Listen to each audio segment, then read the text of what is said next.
Hey, it's Jackson. I teach the 3-year graphic design CTE program here at Southern. CTE means Career and Technical Education. When you graduate a CTE program, you leave high school with real world skills.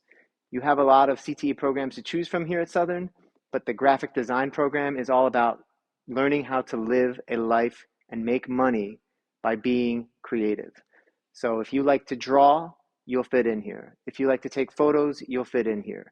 If you like to make videos or edits, you'll fit in here. If you like to write, or you want to start your own business, you don't have to be good at any one of those things to fit in here. All you have to do is be willing to be creative.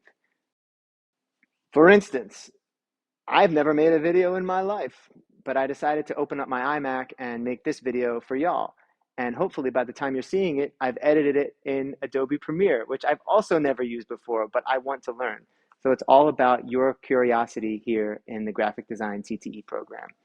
If you're interested in learning more, stop down to room 217A, or you can email me at mtjackson@philasd. I'm happy to talk with you, talk shop, or answer any questions.